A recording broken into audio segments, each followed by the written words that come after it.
धरती का 71% हिस्सा पानी से भरा हुआ है। यह हिस्सा इतना विशालकायक है कि इसकी कल्पना करना भी मुश्किल है। और फिर इसके बीच से ऐसे किस्से निकल आते हैं जिनको पूरी तरह से समझने में सालों लग जाते हैं, या फिर यूँ कहें सदियां लग जाती हैं। ऐसा ही एक किस्सा है टाइटैनिक के डूबने का। जहाज कैसे डूबा ये सब तो आपको पता है, तो हम इसके बारे में बात नहीं करेंगे। हम बात करेंगे कि जहाज अब है कहाँ। तो आइए आज की इस वीडियो में आप और हम मिलकर देखते हैं कि टाइटैनिक जहाज का मलबा आखिर है कहाँ और इसे बाहर क्यों नहीं लाया जा रहा। तो वीडियो को स्किप मत करना और अंत तक हमारे साथ बने रहना। थिंकिंग भारत इस यूट्यूब चैनल को सब्सक्राइब कीजिए और बेल आइकन को दबाएं ऐसे ही लेटेस्ट इंटरेस्टिंग वीडियोस के लिए, जो आपको सोचने पर मजबूर कर देगा।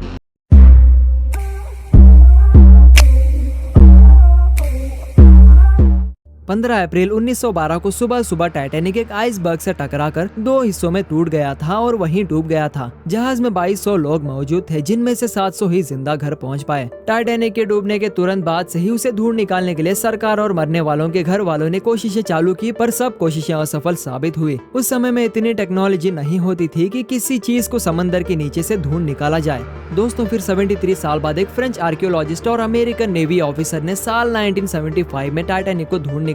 टाइटैनिक का मलबा कैनेडियन प्रोविंस न्यूफाउंडलैंड के तट से 600 किलोमीटर दूर साउथ ईस्ट अटलांटिक ओशन में मिला। जहाज पानी की सतह से 12,500 फीट नीचे है, मतलब लगभग 4 किलोमीटर के करीब। यह इतनी नीचे है कि जहाज जब आइसबर्ग से टकराकर नीचे डूबने लगी तो जहाज को समंदर के तल तक पहुंचने में 5 से 10 मिनट के बीच का टाइम लगा। जहाज का मलबा मिलने के बाद जहाज से चीनी की मिट्टी, बर्तन, जवाहरात, कुछ रेयर वाइन्स जैसी 800 से ज्यादा कलाकृतियां निकाल ली गई, पर जहाज आज भी वही है। इसके अलावा क्रू और पैसेंजर्स की बॉडी अवशेष भी मिलते हैं, पर उनको पानी के जीव जंतु खा गए। दोस्तों, ऐसा नहीं है कि टाइटैनिक जहाज को निकालने की कोशिश नहीं की गई। 1985 के बाद से कई बार अलग अलग तरह के आइडियाज लेकर साइंटिस्ट आए, पर वो सब फेल हुए।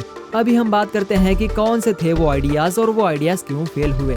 सबसे पहले जहाज को ऊपर लाने का काम इतना मुश्किल इसलिए था क्योंकि जहाज का वजन लगभग 1.43 लाख टन का था, और जहां समुद्र की किस गहराई में है वहां से किसी चीज को ऊपर लाना बहुत ही मुश्किल काम है। एग्जाम्पल के लिए उस गहराई से किसी भी 1 स्क्वायर फीट वाले चीज को ऊपर लाने के लिए 392 किलो न्यूटन का फोर्स लगाना पड़ेगा। अब आप समझ गए होंगे कि कितना मुश्किल है टाइटैनिक जहाज को ऊपर लाना।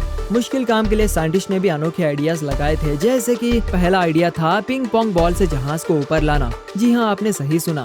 साइंटिस्ट ने आइडिया दिया कि समंदर के नीचे जहाज को पिंग पोंग बॉल से भर देते हैं, जिसके बाद पिंग पोंग बॉल्स उसे ऊपर लाने के लिए फोर्स लगाएंगे। आइडिया अच्छा था और इजी भी था, पर साइंटिस्ट ये भूल गए थे कि पिंग पोंग बॉल्स पानी के इस गहराई में जाते ही वाटर प्रेशर से फट जाएंगे। इसके बाद साइंटिस्ट ने एक फिर ऐसा ही आइडिया दिया। अब साइंटिस्ट ने जहाज को बड़े बड़े बलून से बाहर लाने की परिकल्पना की। प्लान ये था कि लाखों बलून्स में हीलियम गैस को भरकर टाइटैनिक जहाज से बांध दिया जाए और फिर बलून्स ऊपर की तरफ प्रेशर डालेंगे।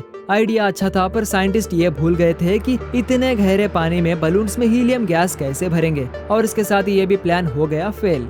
एक प्लान ये भी था कि क्योंकि बर्फ की डेंसिटी पानी से कम होती है, इसीलिए बर्फ पानी में तैरती है। प्लान के मुताबिक जहाज के आसपास के पानी को बर्फ में बदलकर जहाज के ऊपर लाया जाना था, पर इसके लिए 500,000 लिक्विड नाइट्रोजन की जरूरत थी, जिसकी कॉस्ट ही इतनी ज्यादा थी कि किसी ने इस काम को करने में दिलचस्पी ही नहीं दिखाई। तो दोस्तों, हम ये कह सकते हैं कि टाइटैनिक जहाज को बाहर लाने के लिए बहुत प्रयास हुए हैं, पर कोई भी प्रयास सफल साबित नहीं हुआ। और आज भी जहाज वही है जहां 15 अप्रैल 1912 को था, बस उसकी हालत बद से बदतर हो गई है। और साइंटिस्ट ने बताया कि पानी में रहने वाले बैक्टीरिया इसे पूरी तरह खत्म कर देंगे। तो दोस्तों, इस वीडियो को देखकर आप समझ गए होंगे कि 1912 में डूबा टाइटैनिक जहाज आज कहाँ है। उसकी लोकेशन तो ढूंढ निकाली गई, पर आज भी वो वहीं की वही है। इस पर आप क्या सोचते हैं और कौन से नए टॉपिक पर वीडियो देखना चाहते हैं, हमें नीचे कमेंट करके बताएं। अगर आपको हमारा ये कंटेंट पसंद आया हो तो इसे लाइक करें, ज्यादा से ज्यादा शेयर करें, और हमारे इस यूट्यूब चैनल थिंकिंग भारत को सब्सक्राइब करना बिल्कुल ना भूलें। तो मिलते हैं अगली इंटरेस्टिंग वीडियो में, तब तक के लिए जय हिंद।